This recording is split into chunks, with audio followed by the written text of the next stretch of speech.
오늘의 말씀은 호세아 11장 12절에서 12장 6절입니다.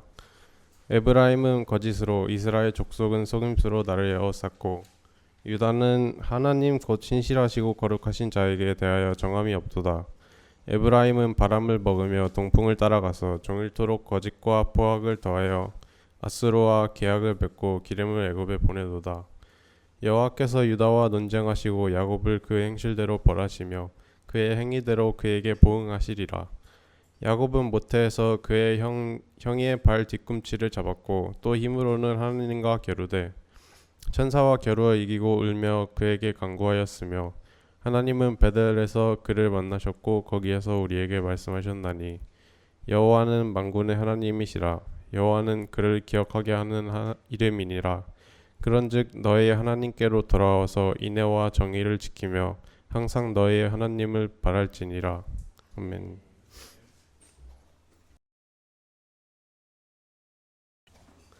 오늘은 12월 1일 12월 첫 주입니다. 2024년을 시작한 지가 엊그제 같은데 벌써 1년이 다 지난 것 같습니다. 우리 사랑하는 성도님들은 지난 한 해를 돌아보면서 어느 정도의 신앙의 성장을 좀 경험하셨습니까? 저는 그렇게 생각합니다. 신앙의 성장이 없이 유지되는 것은 저는 퇴보라고 생각합니다. 그리고 가장 어리석은 행동이라고 생각합니다. 시간을 내고 사실은 또 마음을 쏟아서 이렇게 한 자리에 모여서 예배 드리는데 한 해가 지나가도 우리의 신앙 성장이 안 된다는 것은 큰 문제입니다. 한번은 돌아봐야 할 것 같습니다. 그래서 올 한 해가 가기 전에 나의 신앙의 성장은 어떻게 이루어진지 그 동력들을 한번 꼭 발견하셔서 신앙의 성장을 경험하시기를 소망합니다. 오늘 우리가 함께 나눌 말씀은 호세아서 말씀입니다. 계속해서 저희들은 호세아서 매일 성경을 따라 말씀하고 있는데 오늘 본문에 들어가기 앞서서 여러분이 싫어하는 복습을 한번 해보겠습니다. 지난주에 웃어도 농담을 해도 반응도 없고 웃으면 좋습니다. 호세아라고 하는 책 제목은 사람의 이름입니다. 호세아라고 하는 사람인데 그 사람의 뜻이 뭐라고 그랬습니까? 구원 혹은 구원자라고 그랬습니다. 비슷한 이름은 여호수아, 예수 같은 이름이라고 했습니다. 그래서 저희들이 이 호세아서를 묵상할 때에 다른 건 다 기억 못해도 한 가지는 기억해야 됩니다. 뭐냐 하면 구원이란 무엇인가? 그러니까 신약 성경의 구원이란 무엇인가 말하는 경우는 많이 있습니다. 그런데 구약 성경에서 구원이란 무엇인가 말하는 성경은 그렇게 많지 않습니다. 그런데 하나님께서는 구약을 살고 있는 성도들에게도 구원이 무엇인지를 알려주기 위해서 책 제목으로 아예 그냥 구원이라고 제목을 정한 것입니다. 그만큼 구원에 대해서 알아라 지금 이것입니다. 근데 너무나 안타까운 사실이 뭐냐면 지금 이 호세아서 편지를 읽고 있는 혹은 듣고 있는 그들을 1차 독자라고 합니다. 이스라엘 사람들이겠죠. 호세아 선지자가 하나님의 말씀을 받아서 성경을 적어서 읽어 주었으니까 그 성경을 듣고 있었던 이스라엘 백성들은 정작 구원이 무엇인지를 몰랐다는 사실입니다. 이 내용이 언제까지 갔냐 하면 호세아서가 마지막 끝나는 순간까지도 그들은 정확한 구원의 개념을 몰랐습니다. 어떻게 아냐고요? 호세아서 마지막 장 마지막 구절에 이렇게 기록되어 있습니다. 14장 9절이 호세아서의 마지막 장 마지막 구절입니다. 제가 읽어보겠습니다. 호세아는 호세아서를 이렇게 마감합니다. 누가 지혜가 있어 이런 일을 깨달으며 이런 일은 구원에 관련된 일입니다. 누가 총명이 있어 이런 일을 알겠느냐? 여호와의 도는 정직하니 의인은 그 길로 다니거니와 그러나 죄인은 그 길에 걸려 넘어지리라. 마지막 구절이 이렇다라고 하는 것을 요약하면 무슨 말이냐면 너희들 아직도 구원의 길을 몰라서 의인의 길을 걸어가지 못하고 있잖아. 한번 너희의 삶을 돌아봐 라고 마지막 구절을 정리하고 있다는 것입니다. 무엇에 걸려 넘어졌을까요? 오늘 본문에 보면 죄인은 그 길에 걸려 넘어지리라. 이스라엘 백성들은 무엇에 걸려서 넘어졌을까요? 하나님의 구원받은 선택받은 선민이라고 스스로 생각하지만 정작 그들은 구원의 의미를 온전히 깨닫지 못하고 넘어졌습니다. 오늘 본문에는 우리가 함께 읽었던 본문에는 그들이 넘어졌던 이유, 저는 이걸 장애물이라고 표현했습니다. 그들이 넘어질 수밖에 없었던 그 장애물이 무엇인가 오늘 본문에 나와 있습니다. 그리고 감사한 것은 그 장애물을 제거할 수 있는 방법까지도 오늘 본문에 나와 있습니다. 따라서 오늘 저희들이 설교를 들을 때는 우리가 구약 시대를 살았던 이스라엘 백성이라고 하면 상상을 해보시고 선지자가 던지는 말에 넘어졌던 장애물이 무엇이고 이 장애물을 치워서 거기서 빠져나올 수 있는 방법은 무엇인지 한번 살펴보시면 좋겠습니다. 만약에 오늘 본문을 통해서 그렇게 알게 된다면 우리는 무엇을 알게 되냐면 구원이란 무엇인가를 깨닫게 돌아간다는 것입니다. 사실은 이것이 우리가 이 자리에 나와 있는 유일한 이유입니다. 오늘도 덥다고 하는데 이 더운 날 이 자리에 왜 나와 있습니까? 구원이 무엇인 줄 알아서 그 구원이 주는 자유를 누리기 위함이지 않습니까? 그러면 그것을 알고 돌아가야 한다는 것입니다. 한번 살펴보겠습니다. 오늘 본문의 첫 번째 내용은 그들이 구원을 받는 데에 어려움을 겪었던 그 장애물은 무엇인지 그 정체를 한번 살펴보겠습니다. 오늘 읽었던 본문은 둘로 나누어집니다. 먼저 11장 12절에서 12장 2절까지 먼저 읽고 12장 7절에서 11절을 연속으로 읽겠습니다. 한번 보십시오. 첫 번째 11장 12절입니다. 에브라임은 거짓으로 이스라엘 족속은 속임수로 나를 애워쌌고 유다는 하나님 곧 신실하시고 거룩하신 자에게 대하여 정함이 없도다. 에브라임은 바람을 먹으며 동풍을 따라가서 종일토록 거짓과 포악을 더하여 아수르와 계약을 맺고 기름을 애굽에 보내도다.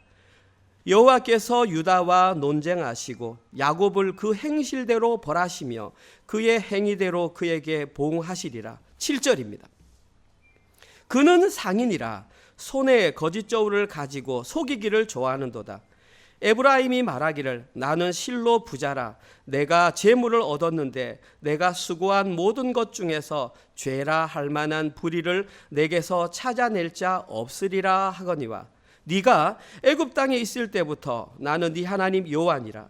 내가 너로 다시 장막에 거주하게 하기를 명절날에 하던 것 같게 하리라. 내가 여러 선지자에게 말하였고 이상을 많이 보여주었으며 선지자들을 통하여 비유를 베풀었느나 길르앗은 불의한 것이냐? 과연 그러하다. 그들은 거짓되도다. 길갈에서는 무리가 숫송아지로 제사를 드리며 그 제단은 밭 이랑에 쌓인 돌무더기 같도다. 여기에 이유가 나와 있습니다. 혹시 발견하셨습니까? 그런데 그 이유를 발견하기 전에 먼저 알아야 될 게 뭐냐면 오늘 본문을 이해하기 위해서는 오늘 본문에 등장하는 이스라엘에 대한 호칭을 정리할 필요가 있습니다. 11장 12절부터 한번 보십시오. 이렇게 나옵니다. 에브라임은 거짓으로 이스라엘 족속은 속임수로 유다는 하나님 곧 신실하신 자에게 정함이 없고 다음 절에는 야곱은 이렇게 나옵니다. 계속해서 나오는 것이면 에브라임이 나오고 이스라엘이 나오고 유다가 나오고 야곱이 나옵니다. 그럼 성경을 읽는 저희들은 헷갈립니다. 도대체 무엇을 말하고 싶은가? 여기에 기록된 에브라임 마찬가지로 이스라엘, 유다, 야곱은 다 하나를 호칭합니다. 뭘 말하냐면 이스라엘 백성을 호칭합니다. 그럼 왜 그렇게 다 흩어져 놨느냐? 그들은 알고 있습니다. 왜? 에브라임은 누구냐 하면 북이스라엘 지파 가운데 가장 힘이 센 지파입니다. 그러면 사람들은 에브라임이라는 말을 들으면 북이스라엘을 생각합니다. 그 다음에 이스라엘이라는 말은 북이스라엘 전체 지파를 통합하는 말입니다. 유다라는 말은 유다 지파와 베냐민 지파를 포함한 남유다 지파 전체를 말합니다. 그리고 야곱은 옛날 이름입니다. 다시 말해서 이 야곱이라는 이름 그 외의 이름 모든 것들은 이스라엘을 통칭한다. 그러면 이 이름은 언제 나왔느냐? 창세기 32장 27절 28절에 이렇게 표현했습니다. 그 사람이 야곱입니다. 아니 하나님입니다. 하나님의 사람이 그에게 이르되 네 이름이 무엇이냐? 그가 이르되 야곱이니이다. 그러니까 그때 그 하나님의 천사가 뭐라고 말했냐면 그가 이르되 네 이름을 다시는 야곱이라 부를 것이 아니요 이스라엘이라 부를 것이니 이는 네가 하나님과 및 사람들과 겨루어 이겼음이니라. 원래 그 전까지 야곱의 이름은 야곱이었습니다. 그런데 하나님의 사람을 만나서 그날 밤에 씨름을 내서 이겨서 이름이 이스라엘로 바뀌었습니다. 이 상황은 언제냐 하면 야곱이 밧단 아람으로 갔다가 집으로 돌아와서 이제 형 에서를 만나야 됩니다. 그런데 형 에서를 만나려고 하니까 두려운 겁니다. 그 전에 형 에서에게 잘못을 하고 도망갔기 때문에 20년의 세월이 지나 돌아왔는데 형이 날 죽이면 어떡하지? 그때 두려운 마음이 들어서 다른 가족들은 먼저 다 보내고 혼자 남아서 하나님과 겨루었습니다. 그때 하나님의 천사가 나타나서 씨름을 했는데 그 씨름할 때 야곱이 그 하나님의 천사를 붙잡고 안 놓아줬습니다. 축복하지 않으면 안 가겠습니다. 그러니까 그때 하나님이 하신 말씀이 네 이름을 이스라엘이라 하라. 이것이 의미하는 것이 뭐냐 하면 너의 정체성이 이제는 바뀌었다. 그전에는 야곱으로 살았다면 이제는 이스라엘로 살아라. 그러면서 그에게 한 가지 증거로 제시한 것이 뭐냐면 하나님께서 야곱의 환도뼈를 쳤습니다. 지금으로 말하면 그 환도뼈가 뭐냐면 우리의 고관절입니다. 엉덩이뼈 있는데 거기를 맞는 순간 그 시간부터 야곱은 절름발이가 되었습니다. 이제는 지팡이가 없으면 걸을 수 없는 존재가 되었습니다. 하나님께서는 그에게 이스라엘이라고 이름을 바꾸어줬지만 그 하나의 증거로 그의 환도뼈를 쳤다는 것입니다. 이 이후로 이제 우리는 야곱의 이름이 이스라엘로 바뀌었다. 따라서 오늘 본문에서 네 가지 이름으로 기록된 그 모든 이름은 다 이스라엘, 야곱을 의미한다는 것을 알고 우리는 오늘 본문을 기억하시면 좋습니다. 본문으로 들어가겠습니다. 첫 번째, 오늘 본문에서 이스라엘 백성들이 넘어지게 된 장애물의 정체는 무엇인가? 정답부터 얘기하면 그들을 넘어지게 만들었던 장애물의 정체, 착각입니다. 착각. 이스라엘 백성들이 뭔가 착각함으로 넘어지게 되었습니다. 오늘 본문에서 이스라엘 백성들의 착각을 가장 직접적으로 표현한 구절은 8절입니다. 오늘 본문 8절에서 이스라엘 백성들은 이렇게 말합니다. 나는 실로, 에브라임이면 그냥 이스라엘입니다. 에브라임이 말하기를 나는 실로 부자라. 내가 재물을 얻었는데 내가 수고한 모든 것 중에서 죄라 할 만한 불의를 내게서 찾아낼 자가 없으리라. 그러니까 이걸 한마디로 요약하면 이스라엘이 자기를 뭐라고 생각하면 나는 선한 부자다. 나는 재물이 많이 있는데 내가 재물을 취득하는 데에 악한 일을 행한 죄. 사실 저 죄는 신약으로 해석하면 하마르티아, 우리가 말하는 하나님을 관역에서 떠났다 이 말입니다. 관역에서 떠난 것이 하나도 없다. 당당하게 나는 착한 부자다. 스스로 그렇게 고백을 하고 있습니다.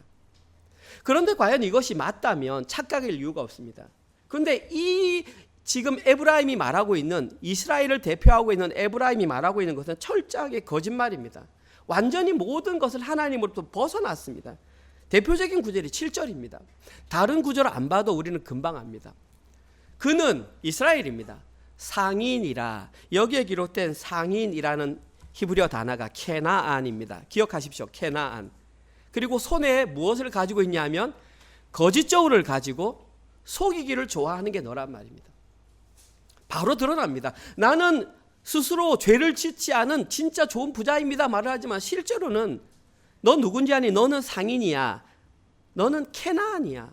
왜 하나님께서 이 단어를 썼을까요? 저 단어가 바로 우리가 잘 아는 가나안과 똑같은 단어입니다. 너는 스스로 부자, 깨끗한 부자라고 말하지만 실제로 너는 이 가나안 백성들과 똑같은 삶의 방식으로 살아가는, 그들과 전혀 다르지 않은 거짓 저울을 사용하는 악한 사람이야. 하나님은 그렇게 폭로하고 있는 것입니다. 뿐만 아닙니다. 11장 12절 오늘 읽었던 에브라임은 거짓으로, 이스라엘 족속은 속임수로 나를 에워쌌고 유다는 하나님과 신실하시고 거룩하신 자에 대하여 정함이 없도다. 속임수와 거짓말은 알겠습니다. 그런데 저기 기록된 정함이 없다. 이 정함이 없다는 말의 원어적인 의미는 뭐냐 하면은 하나님께 마음을 정해주지 못하고 이리저리 방황하는 모양을 정함이 없다. 그러면서 12장 1절에서 어느 정도 정함이 없는 줄 아니? 너희들은 봐봐, 아수르와 계약을 맺고 뒤로는 애굽에다가 재물을 갖다 바치고 있어. 그럴 수밖에 없었던 게 저 당시의 최고 강대국은 아수르였습니다. 그러니까 아수르가 공격해오니까 나라가 멸망하지 않기 위해서 찾아가서 악수합니다. 우리 화친을 맺자. 악수를 하고 뒤로는 기름을 가지고 누구에게 보내냐면 애굽에게 보냅니다. 완전히 이중적인 외교를 하는 것입니다. 줄타기 외교라고 하죠. 그리고 하나님께서 가장 싫어하는 것이 이것입니다. 하나님 외에 눈에 보이는 다른 세상을 의지하는 이러한 이스라엘의 모습이 철저하게 죄임에도 불구하고 그들은 뭐라고 말하냐면 나는 스스로 깨끗한 부자다. 이 모든 행동이 하나님을 모독하는 아주 불의임에도 불구하고 이런 말을 했다는 것입니다. 그러면 이스라엘 백성들이 바보도 아니고 자신들이 하나님 앞에서 불의를 행했음에도 불구하고 왜 이들은 이해가 안 갈 정도로 떳떳하게 우리는 깨끗한 부자다 그렇게 말했을까요? 뭔가 근거가 있었을 거 아닙니까? 그들이 생각했던 근거는 단 하나입니다. 우리는 하나님이 선택한 하나님의 백성 선민이다라고 하는 선민 사상이 있었기 때문입니다. 저는 이렇게 생각합니다. 선민 사상 자체는 나쁜 것이 아니라고 생각합니다. 우리는 하나님의 거룩한 백성이야. 오늘 우리 찬양할 때에도 하나님의 자녀로 성품을 지켜가는 그러한 선민 의식을 갖는 것은 저는 좋은 것이라고 생각합니다. 그런데 그러한 선민 의식을 가지고 다른 사람을 판단하고 정죄하는 것입니다. 나는 선민인데 너 그렇게 못 사네? 넌 이렇게 사네? 하는 그 자체가 잘못되었다는 것입니다. 예수님 당시에 바리새인들이 그렇게 하지 않았습니까? 유대인들이 이방인들을 보고 뭐라고 그랬냐면 개보다 못한 존재라고. 왜? 우리는 구원받은 사람이었으니까. 우리에겐 하나님의 율법이 있었으니까. 이처럼 타인을 판단하고 정죄할 때에 그 선민의식은 잘못된다라는 것입니다. 그러면 하나님께서 주신 올바른 선민의식을 가지고 왜 잘못된 선민의식에 빠지게 되었을까요? 뭔가 계기가 있었습니다. 그 계기가 뭐냐 하면 출애굽기 19장 4절에서 6절에 나와 있습니다. 내가 하나님께서 애굽 사람에게 어떻게 행하였는지, 내가 하나님께서 어떻게 독수리 날개로 너희를 업어 내게로 인도하였는지 너희가 보지 않았느냐? 세계가 다 내게 속하였나니 너희가 내 말을 잘 듣고 내 언약을 지키면 너희는 모든 민족 중에서 내 소유가 되겠고 너희가 내게 대하여 제사장 나라가 되며 거룩한 백성이 되리라. 너는 이 말을 이스라엘 자손에게 전하라. 지금 이 내용이 선민사상이란 말입니다. 너희들은 거룩한 제사장 나라와 하나님의 거룩한 백성이 된다. 얼마나 좋은 말입니까? 그런데 이렇게 되기 위해서는 한 가지 조건이 있었습니다. 그 조건이 바로 뭐냐 하면 하나님의 말을 잘 듣고 언약을 지켜야 한다는 것입니다. 여기서 문제가 발생했습니다. 하나님께서 내 말을 잘 듣고 내 언약을 잘 지키라는 얘기는 나의 마음을 잊지 말라는 것입니다. 너희들과 나의 관계가 어떻게 지속되는 줄 아니? 너희들은 나를 잊지 말아야 돼. 이 율법을 보면서 나를 기억해야 돼. 라고 주신 것을 이들은 어떻게 왜했냐면 내 말을 잘 듣고 내 언약을 잘 지키는 것을 제사를 해서 번제를 드려서 그것을 하나님께 올려드리는 것을 하나님이 기뻐하신다라고 착각하고 오해했다는 것입니다. 다시 말해서 하나님의 마음은 아랑곳하지 않고 열심히 양의 머리를 잡아가지고 기름을 붓고 그것을 태워버리면 하나님께서 좋아하신 것이라고 생각하고 착각했던 것입니다. 그러나 하나님께서 원하시는 것은 그들의 자발적인 순종, 하나님과 연결된 관계였습니다. 그래서 이스라엘 백성들은 하나님께서 너희들 잘못됐어. 오늘 보면 10절에 너희들 잘못됐어. 선지자를 통해서 뭐라고 말하냐면 이상을 보내주고 때로는 선지자의 삶을 통해서 비유로 말해줬어요. 에스겔을 통해서 비유를 말해주고 예레미야를 통해서 비를 말해주고 우리 에스겔 예레미야 다 묵상했지 않습니까? 에스겔 통해서는 자기의 머리를 잘라가지고 흩날리기도 했고 그 허리띠를 물속에 있는 데다 감추어서 썩을 때까지 보여주게 했고 심지어는 결혼을 못하게까지 했고 또 결혼을 한 에스겔은 아내가 일찍 죽게 만들었고 선지자의 인생 자체를 통해서 비유와 이상으로 보내줬음에도 불구하고 그들은 듣지 못하고 오히려 그런 얘기를 들을 때마다 11절에 기록된 것처럼 길갈이라는 장소를 찾아가서 더 열심히 숫송아지를 잡는 것입니다. 우리가 양으로 값어치 없는 곳으로 제사 드리니까 하나님이 별로 안 기뻐하시는구나. 그러면 가장 돈이 비싼 숫송아지를 잡아드리면 하나님께서 더 기뻐하실까? 이런 행동을 일삼았다는 것입니다. 지난주에도 말씀드렸지만 하나님께서는 그들에게 제사나 번제를 원하지 않았습니다. 하나님께서 원하신 것은 인애와 하나님을 아는 것이었습니다. 호세아 성경에서 가장 중요한 구절 6장 6절 외우면 좋겠습니다. 한번 같이 읽어봅시다. 시작. 나는 인애를 원하고 제사를 원하지 아니하며 번제보다 하나님을 아는 것을 원해노라. 하나님이 직접 얘기했습니다. 나 제사 안 원한다. 나 번제 안 원한다. 여기 인애는 그 사랑하다, 긍휼하다 이런 뜻입니다. 하나님 사랑과 이웃 사랑입니다. 그래서 하나님 아는 것을, 하나님과 경험하는 것을 더 원한다. 우리는 하나님의 뜻을 분명히 알고 있습니다. 이 이상 더 어떻게 쉽게 설명을 합니까?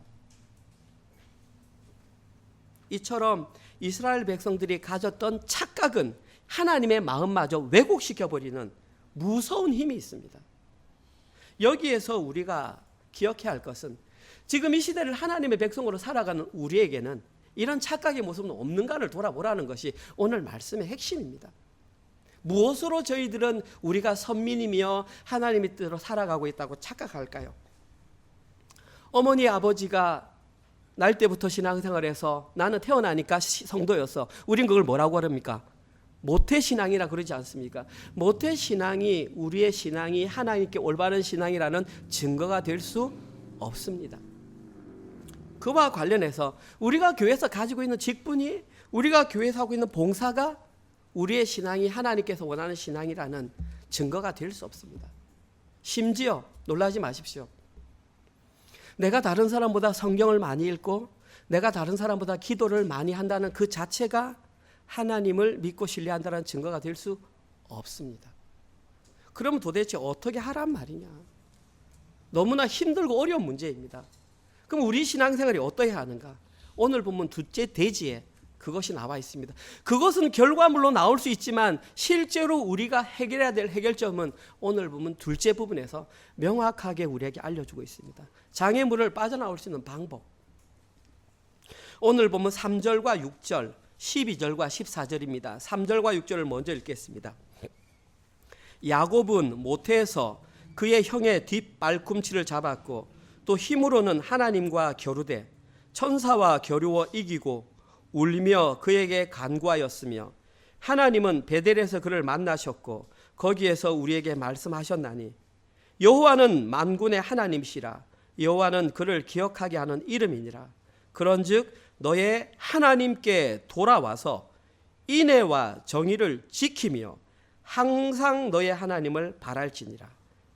야곱이 아람에 들로 도망하였으며 이스라엘이 아내를 얻기 위하여 사람을 섬기며 아내를 얻기 위하여 양을 쳤고 여호와께서는 한 선지자로 이스라엘을 애굽에서 인도하여 내셨고 이스라엘이 한 선지자로 보호받았거늘 에브라임이 경노하게 함이 극심하였으니 그의 주께서 그의 피로 그의 위에 머물러 있게 하시며 그의 수치를 그에게 돌리시니라.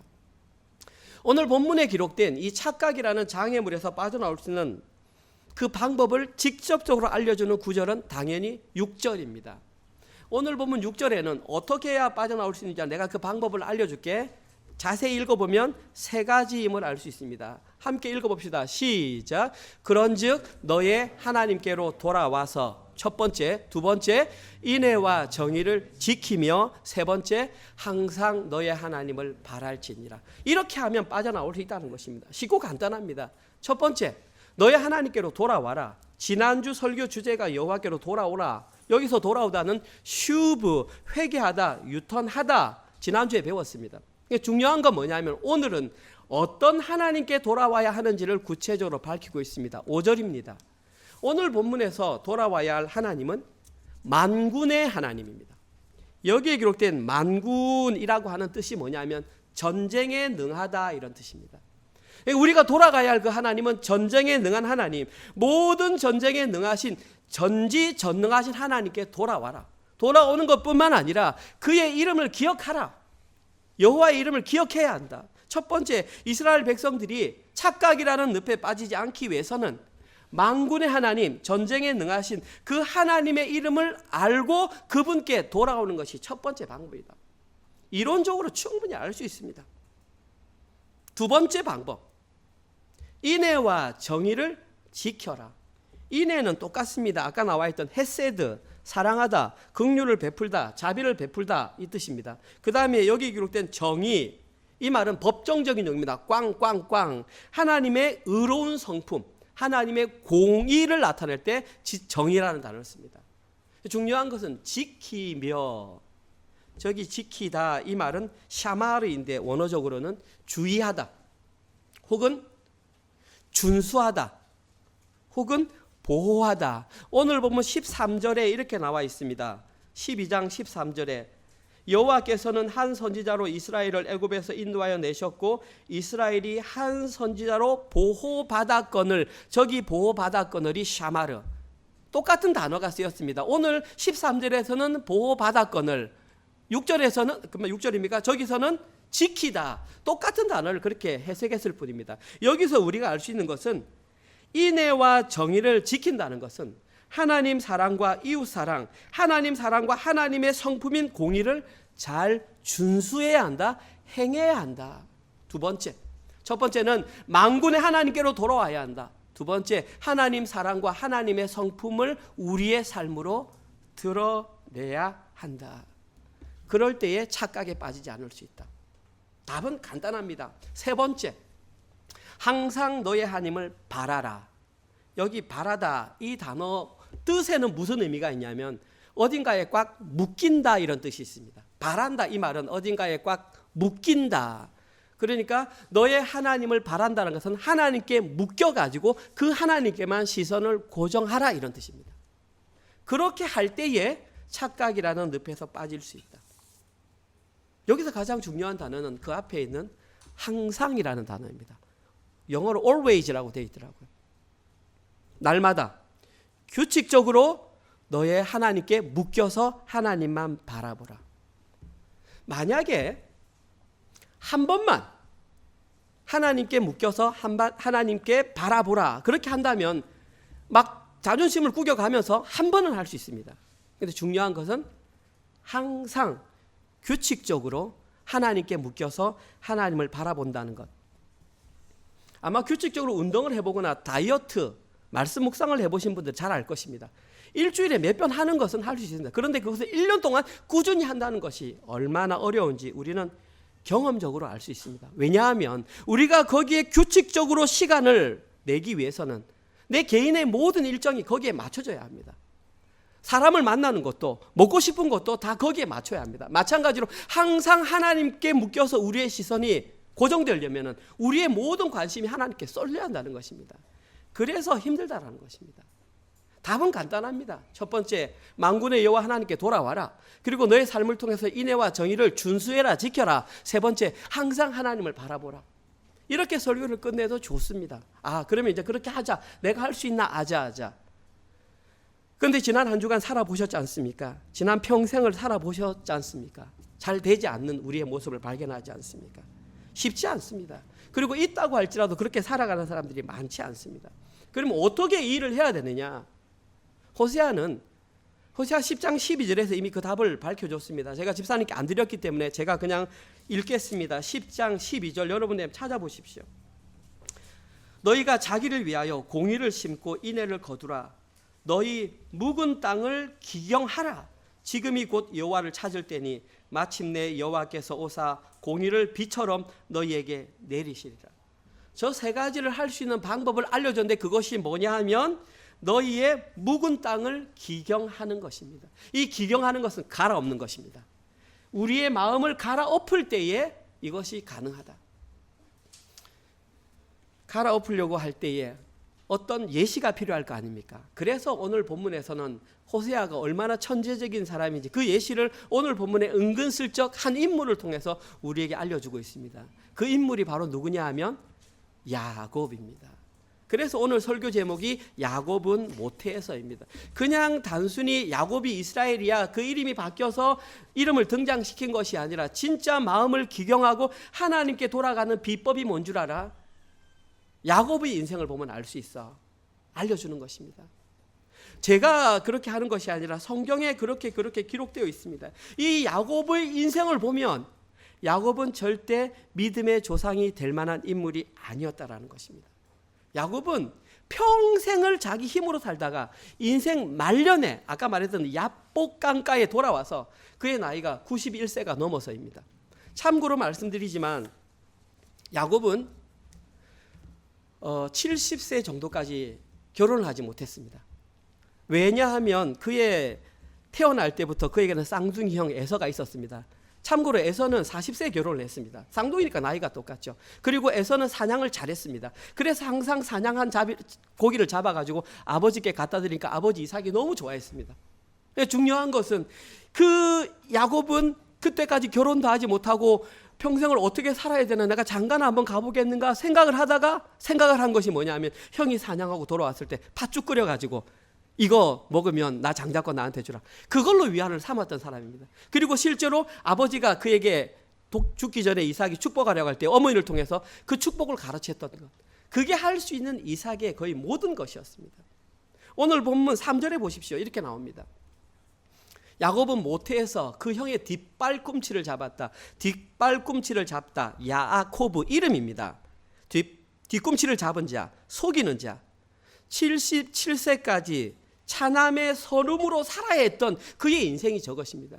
또 힘으로 하나님께 겨루었다. 아까 제가 말씀드렸지만 야복 나루에서 하나님과 겨루어서 이름을 이스라엘이라고 주었지만 그 의미가 뭡니까? 하나님과 겨루어 이겼다. 그런데 어떻게 야곱이 하나님과 겨루어 이깁니까? 하나님께서 져주신 거죠. 긍휼을 베풀어 주신 거죠. 그래서 잊지 말아라고 그의 환도뼈를 치면서 평생을 쩔뚝거리면서 걸을 때마다 내가 이긴 게 아니구나, 하나님께서 이기게 하셨구나라는 것을 기억하기 위해서 그렇게 증거를 보여주셨던, 그가 할 수 있는 것은 자신의 안정된 미래를 위해서 평생을 살았습니다. 오늘 보면 12절입니까? 이렇게 나오지 않습니까?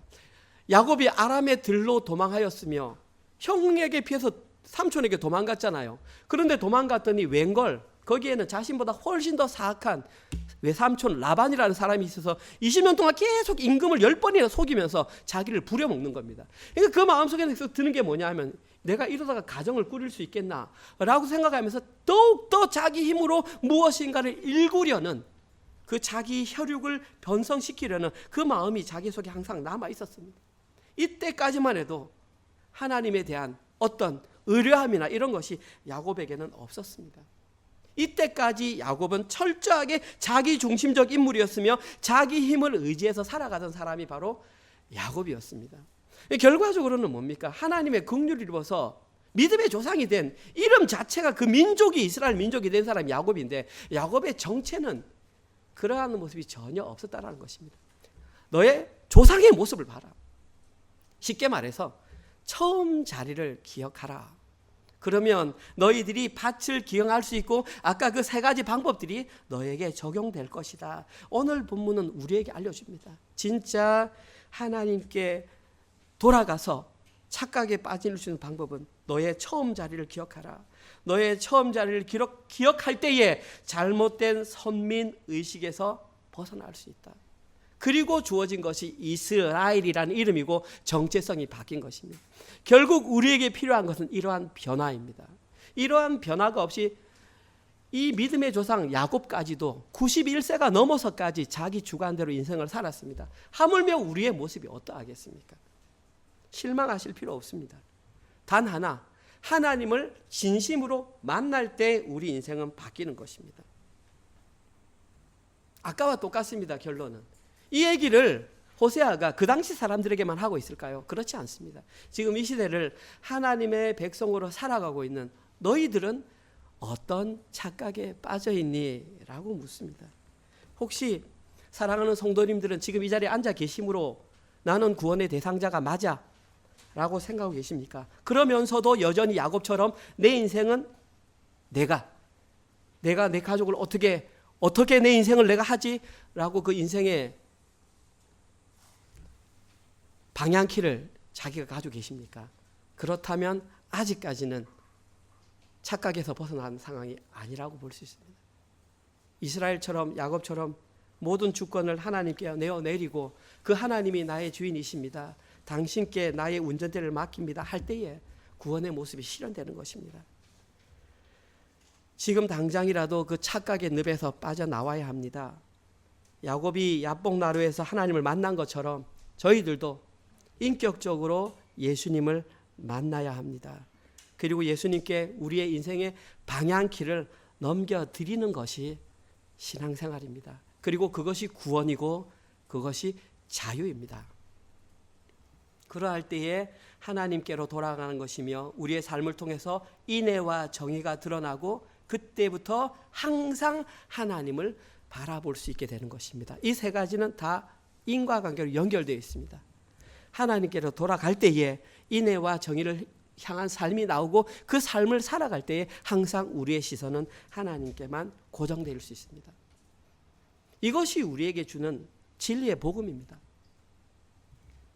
어쩌면 오늘이 2024년 12월 첫 주를 맞이하는 오늘이 착각의 늪에서 빠져나올 수 있는 마지막 기회일지도 모릅니다.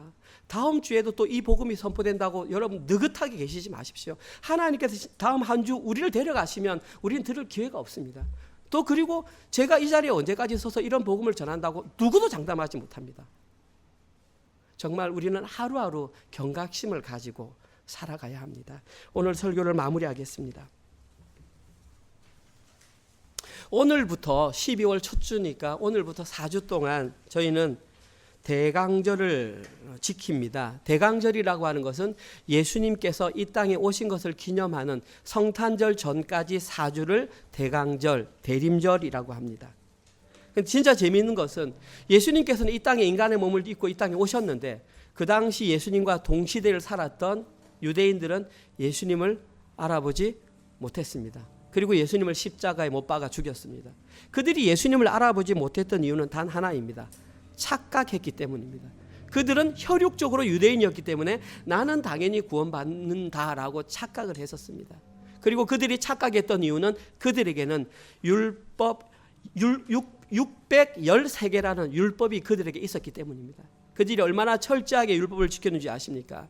그들은 안식일이 되면 1km 이상을 걸어가지 않았습니다. 지금도 유대인들은 엘리베이터를 탈 때 엘리베이터에 닫힌 버튼을 누르지 않습니다. 누군가가 와서 닫아주면 올라갑니다. 그리고 시간이 돼서 저절로 닫히면 올라가지. 지금도 유대인들, 극보수주의 유대인들은 그 율법 613개를 지금도 지키고 있습니다. 그러면서 자신들은 하나님의 구원받은 백성이라고 생각합니다. 죄송한 말이지만 정말 착각입니다. 예수님은 이미 오셨고 이제 다시 오실 것입니다. 혹시 사랑하는 성도님들 가운데도 아직 착각의 늪에 빠져 계신 분이 계시다면 즉시 그 늪에서 빠져나오셔야 합니다. 그리고 그 늪에서 빠져나올 수 있는 방법은 3가지입니다. 첫 번째, 만군의 여호와 하나님께 돌아와야 합니다. 두 번째, 우리의 삶을 통해서 하나님 사랑과 이웃 사랑을 실천해야 합니다. 어떻게 아느냐? 우리의 입을 통해서 정죄와 비판이 나오는지를 보면 됩니다. 우리의 입에서 정죄와 비판을 사라지게 해야 됩니다. 그것이 있는 순간 우리는 아직 하나님과 이웃 사랑을 하는 것이 아닙니다. 세 번째, 항상 하나님께 묶여서 하나님 한 분만 바라봐야 합니다. 그리고 이것을 실제 우리의 삶에서 실천할 수 있는 방법은 처음 자리를 기억하라. 야곱은 구원받을 만한 자격이 없었다. 우리조차 구원받을 자격이 없다. 우리가 구원받은 것은 철저한 하나님의 은혜의 산물이다. 그런 자가 교만할 수는 없다. 이 자리에 앉아 있는 것이 하나님의 기적이며 하나님의 은혜를 베풀 수 있는 그런 자리다. 이때 일어난 현상이 구원자를 찾게 됩니다. 아, 나의 힘으로는 구원을 받을 수 없구나. 그 구원자를 찾는 그 행위가 십자가 복음을 받아들이는 것입니다. 오늘 십자가 복음이 선포되었습니다. 이제 여러분이 들었습니다. 이 들은 것이 열매를 맺기 위해서는 성령님의 역사가 있어야 합니다. 그렇게 기도하십시오. 들은 말씀이 내 속에서 열매 맺어 30배, 60배, 100배 열매가 맺을 수 있도록 기도하셔야 우리는 구원이라는 열매를 맺을 수 있습니다. 이번 한 주간 동안 그 착각이라는 늪에서 빠져나와 성령의 열매를 맺으시는 모든 분들 되시기를 주님의 이름으로 축원드립니다. 아멘. 주님 감사합니다. 구약 성경 호세아라는 성경을 통해서 구원의 길이 무엇인지를 다시 한 번 더 확인시켜 주시니 참으로 감사합니다. 구원의 길은 주님께 돌아가는 것이며 인애와 정의를 지키는 것이며 항상 하나님 한 분만을 바라보는 것임을 알려주시니 감사합니다. 그러기 위해서는 마음을 기경하며 자신의 처음 자리로 돌아가야 하는 것도 깨닫게 하시니 참으로 감사합니다. 이제 남은 것은 우리 현실의 삶을 통해서 날마다 처음 자리로 돌아가 나는 구원받을 자격이 없는 자임을 인정하며 구원자 되신 예수 그리스도를 의지하며 십자가 복음을 알고 십자가 복음을 현실의 삶으로 살아내는 것입니다. 그리고 그 길이 결코 쉽지 않다는 것을 너무나 잘 알고 있습니다. 그러나 진정으로 거룩한 나라요 하나님 나라의 백성된 자들은 현실의 삶으로 그렇게 살아내야 한다는 것을 알게 되었습니다. 힘들고 어려워도 그 길을 걸어가게 하여 주시옵소서. 그와 같은 신앙의 성장이 우리의 삶 가운데 드러나게 하여 주시옵소서. 올 한 해가 가기 전에 그 신앙의 동력을 발견케 하시고 새롭게 다가오는 2025년에는 참으로 주님과 동행하며 그러한 삶의 신앙의 성장을 경험하는 모든 성도들 될 수 있도록 은혜 내려 주시옵소서. 하나님께서 우리에게 허락하셔서 지난 한 주간 동안 저희들에게 허락하신 직장과 사업체를 통하여 허락하신 물질을 통해 11조 헌금, 주정 헌금, 간사 헌금, 또 그 외의 각종 헌금을 하나님께 올려드렸습니다. 하나님, 비록 그 헌금이